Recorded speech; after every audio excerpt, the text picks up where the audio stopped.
Hola a todos y a todas. En esta oportunidad vamos a hablar sobre la elasticidad, en particular sobre la elasticidad de la demanda y sus aplicaciones. Hablaremos primero del concepto de elasticidad. Supongamos que quieres medir el efecto que tiene el tiempo de estudio en la nota final en tu próxima prueba. Tienes datos anteriores, por lo tanto construyes un gráfico que podría ser similar al siguiente. Vemos que el efecto que tienen las horas de estudio sobre tu nota final no es un efecto lineal. El aporte que tiene una hora de estudio más va a depender de cuántas horas has estudiado. Por ejemplo, cuando tú estudias de 2 a 3 horas, el aumento en tu nota prácticamente es de 10 puntos, como lo vemos acá. En cambio, cuando ya llevas estudiando 17 y pasas a estudiar 18 horas, el efecto sobre tu nota ya es claramente menor. Por lo tanto, podríamos estar interesados en cuantificar este efecto, es decir, por cada hora de estudio adicional, en cuánto aumenta la nota final. Tendríamos dos opciones. La primera es lograr medir la pendiente de esta curva y así podríamos estar tratando de ver la forma en que las horas de estudio afectan a la calificación final. Esta es una forma de poder medir un efecto de una variable sobre otra, en este caso medir la pendiente de la gráfica que estemos analizando. Otra opción, que es la que nosotros vamos a estudiar en este video, se llama la elasticidad. La elasticidad tiene la característica de que nos sirve para medir efectos, pero estos efectos se miden en términos porcentuales. Por lo tanto, no vamos a considerar las unidades de medida. Por ejemplo, en este caso, no vamos a considerar si es que la calificación final está medido de 0 a 100, o si está medido de 1 a 10, o si está medido de 1 a 7 o las horas del día, perdón, o el tiempo de estudio del día no nos va a interesar si está medido en minutos, horas o lo que sea. Lo que nos va a interesar acá es si mi estudio aumenta en un porcentaje de, por ejemplo, un 1%, ¿en qué porcentaje se va a ver afectada la nota final? Como vemos entonces y como lo vamos a ver también en detalle a lo largo del video, la elasticidad es diferente a la pendiente, ambas nos sirven para medir efectos, pero en el caso de la elasticidad tiene la característica de que además nos permite aislar las unidades de medida de cada variable. En particular, vamos a estar interesados en la elasticidad de la demanda. La elasticidad de la demanda la podemos entender de mejor forma si es que consideramos lo que es la función de demanda. Sabemos que la función de demanda en este caso nos va a estar indicando de qué depende la cantidad que esta persona quiere comprar del bien X. Y lo que estamos diciendo es que va a ser una función del precio de X, del precio del mismo bien, del precio de otros bienes representados en el bien y también va a depender del ingreso. Entonces, la elasticidad de la demanda nos va a indicar cómo cambia porcentualmente la cantidad demandada ante variaciones porcentuales en alguno de sus determinantes. ¿Cuáles son los determinantes? El precio del bien, el precio de otros bienes representados en el bien en el precio del bien y el ingreso. Por lo tanto, vamos a tener tres principales elasticidades de la demanda: la elasticidad precio de la demanda, la elasticidad ingreso de la demanda y la elasticidad precio cruzada de la demanda. Comencemos con la elasticidad precio de la demanda.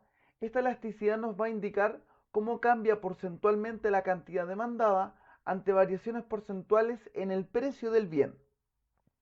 La podemos calcular de esa forma derivando o una derivada parcial de la función de utilidad con respecto al precio del bien multiplicado por el precio y dividiendo por la cantidad para que nos dé una variación porcentual.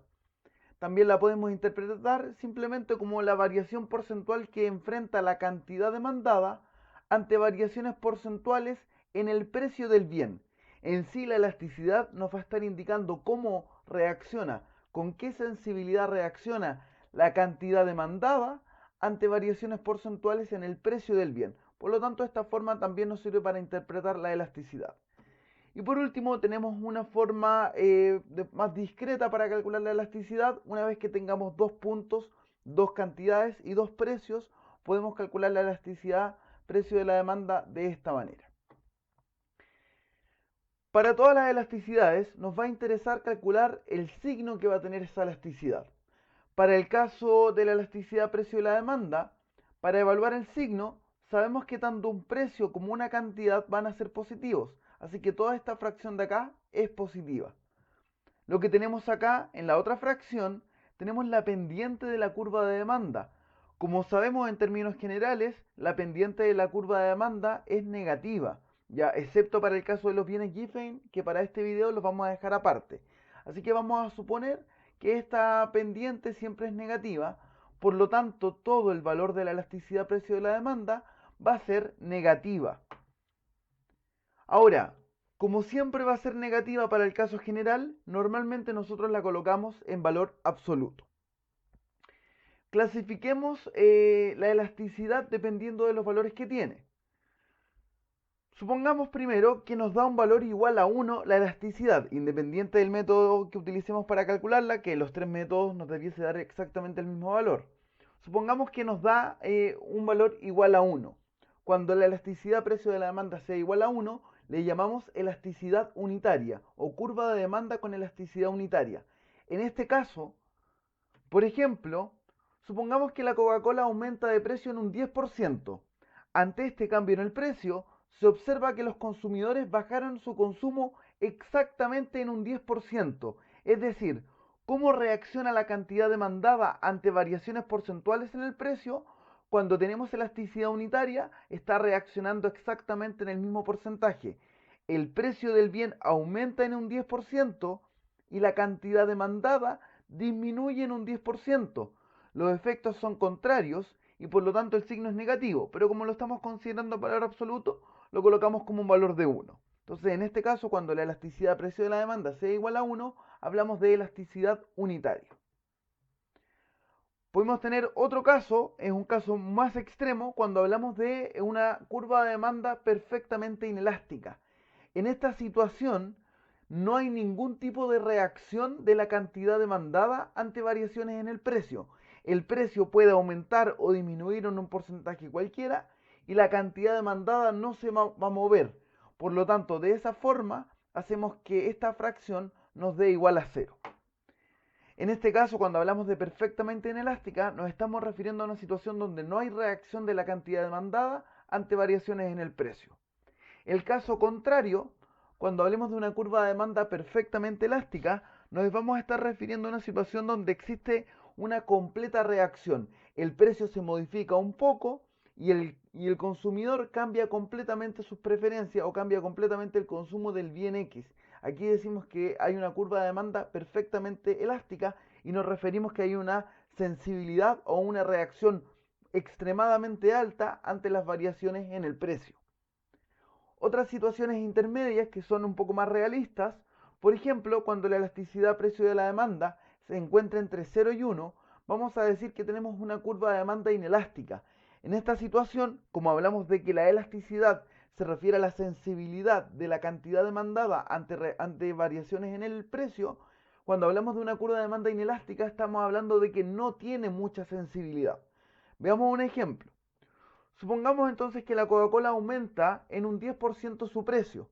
Ante este cambio en el precio, los consumidores van a bajar su consumo en tan solo un 5%. Entonces fíjense que hay una menor sensibilidad de la cantidad demandada ante cambios en el precio, porque el precio está aumentando en un 10%, pero la cantidad demandada solamente está cambiando en un 5%. En este caso decimos que la curva de demanda es inelástica. Por otra parte, tenemos el caso en que la curva de demanda sea elástica y esto va a ser cuando el valor sea mayor que 1. En esta situación, como el concepto de elasticidad se refiere a una sensibilidad, vamos a estar hablando de que existe una mayor sensibilidad del consumidor ante cambios en el precio. Por ejemplo, supongamos que la Coca-Cola aumenta en este caso un 10%, igual como todo el rato que hemos estado haciendo este ejemplo. Ante este cambio en el precio, ahora, ya que tenemos una curva de demanda elástica, el consumidor va a cambiar su consumo, va a dejar de consumir este bien en un 20%. Hay una mayor sensibilidad, el precio aumenta en un 10% y el cambio en la cantidad demandada es de un 20%. En este caso hablamos de una curva de demanda elástica. Ahora vamos a estudiar la elasticidad ingreso de la demanda. La elasticidad de ingreso de la demanda nos va a indicar cómo cambia porcentualmente la cantidad demandada ante variaciones porcentuales en el ingreso. se calcula de esta forma como la derivada parcial de la función de demanda con respecto al ingreso por el ingreso dividido en la cantidad demandada para poder obtener esto en variaciones porcentuales. También lo podemos ver como la variación porcentual de la cantidad demandada ante variaciones porcentuales en el ingreso. Y también lo podemos calcular, ¿cierto? Que si es que tenemos dos puntos o dos ingresos y dos cantidades, podemos calcular la elasticidad entre esos dos puntos. También en esta situación nos va a interesar el signo que tenga esta elasticidad, y el signo de esta elasticidad nos va a permitir clasificar los bienes.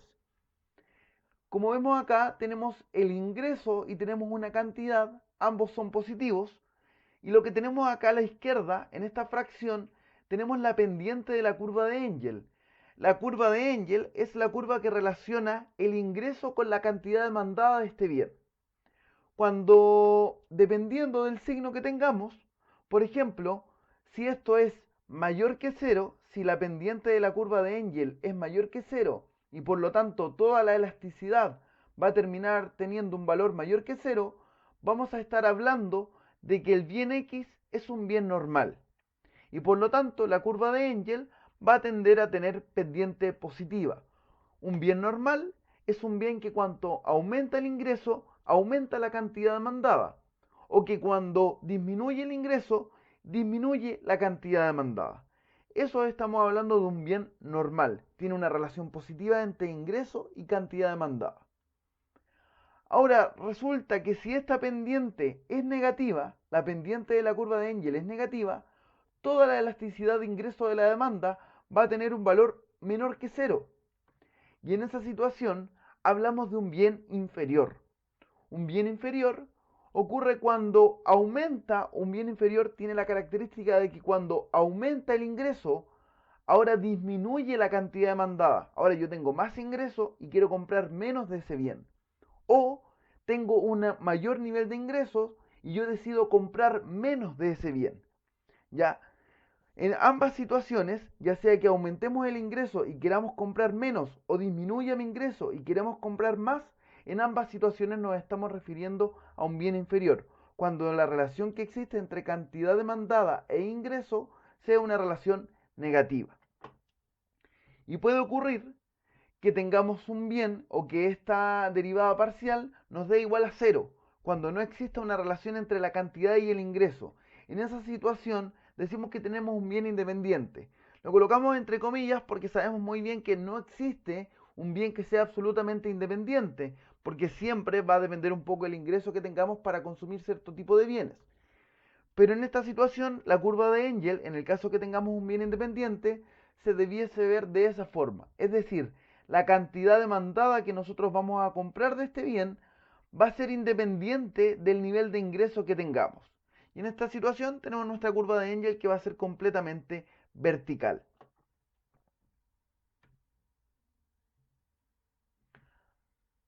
Ahora veamos la elasticidad precio cruzada de la demanda.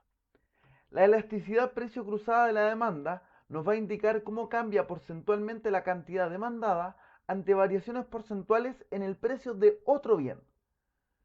Se calcula como la derivada parcial de nuestra función de demanda con respecto al precio del bien Y o con respecto al precio de otros bienes por el precio de otros bienes dividido por la cantidad. Así obtenemos cierto esto en términos porcentuales.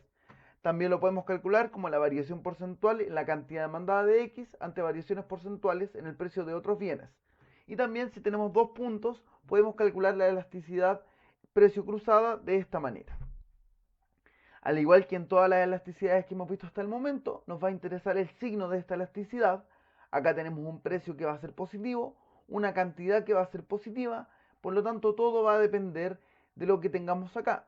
Y lo que tenemos acá es la pendiente de la curva de demanda cruzada. Y como sabemos, si la pendiente de la curva de demanda cruzada es positiva, es mayor que cero, vamos a tener bienes sustitutos. Y en ese caso, la pendiente de la curva de demanda cruzada, que es la curva que relaciona la cantidad demandada con respecto al precio de otros bienes, va a tener una pendiente positiva. Es decir, si el precio del otro bien está aumentando su precio, la cantidad demandada por el bien X va a aumentar. Por ejemplo, tendríamos el caso de la Pepsi y la Coca-Cola. Si es que la Pepsi está aumentando su precio, como la Pepsi y la Coca-Cola son bienes sustitutos, entonces la demanda por Coca-Cola va a aumentar a medida que el precio del bien y, en este caso la Pepsi, vaya aumentando su valor. También puede ser el caso, ¿cierto?, que la pendiente de la curva de demanda cruzada sea negativa y en esa situación vamos a tener bienes complementarios. Y la pendiente entonces va a ser negativa de la curva que relaciona el precio de otros bienes con la cantidad demandada. En este caso, por ejemplo, podría ser la palta con el pan, donde observamos que si la palta comienza a bajar de precio, es posible que mi demanda por pan aumente si es que estos dos bienes me gusta consumirlos de forma conjunta. Por lo tanto, esto estaría representando a dos bienes que sean complementarios. También puede ocurrir que no exista relación entre estos dos bienes, es decir, que el precio de Y no tenga ningún impacto sobre la cantidad demandada del bien X. En esta situación, la curva de demanda cruzada y esta elasticidad precio cruzada va a obtener un valor igual a cero y la curva de demanda cruzada va a ser totalmente vertical. En esta última sección hablaremos sobre algunos estudios que utilicen la elasticidad dentro de su análisis. Comenzaremos con un estudio relacionado al nivel de desarrollo de los países latinoamericanos, el libro de Bertola y Ocampo, El desarrollo económico de América Latina desde la independencia, donde ellos esbozan una explicación de el no desarrollo de las economías en América Latina. Ellos mencionan lo siguiente: el problema básico de los países primarios exportadores es que sin importar cuánto apuesten a la promoción de sus exportaciones, enfrentarán una elasticidad de ingreso de la demanda de las importaciones mayor que la que logren sus exportaciones, con lo cual la balanza comercial siempre estará en deterioro. Para el caso de Chile, entre los años 1870 y 2008, ellos estiman una elasticidad de ingreso de las importaciones de 2 y de las exportaciones de 1,7. Y para el caso de Latinoamérica, estiman una elasticidad de ingreso de las importaciones de 2,18 y de exportaciones de 1,89. ¿Qué es esta idea en general? Lo que están indicando es que la elasticidad de ingreso por importaciones, es decir, lo que está aumentando las importaciones a medida que aumenta el ingreso de nuestro país, va a terminar siendo siempre mayor el aumento de las importaciones de lo que lo hacen las exportaciones.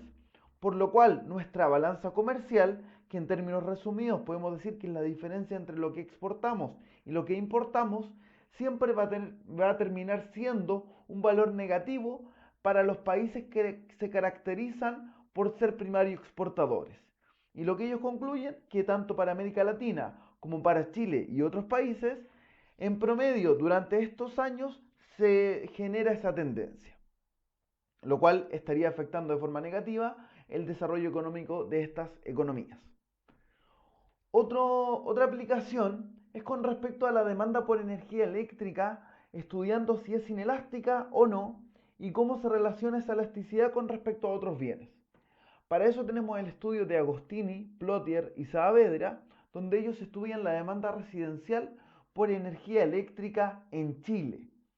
Ellos estiman la elasticidad precio de la demanda del consumo residencial de energía eléctrica y ellos encuentran que esta elasticidad es inelástica, o sea que tienen una curva de demanda inelástica y les da una estimación entre 0,38 y 0,40.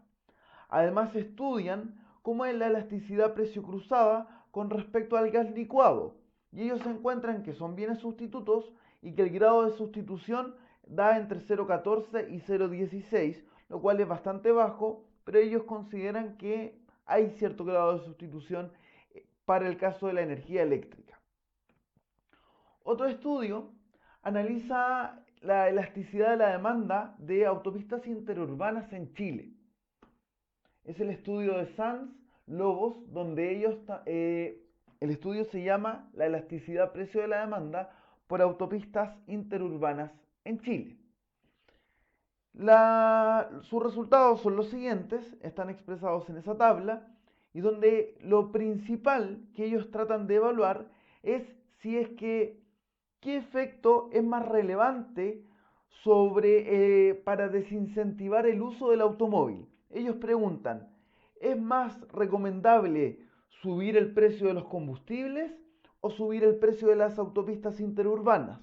Para eso, ellos estiman la elasticidad precio de la demanda de las autopistas interurbanas y estudian la elasticidad precio de la demanda del combustible.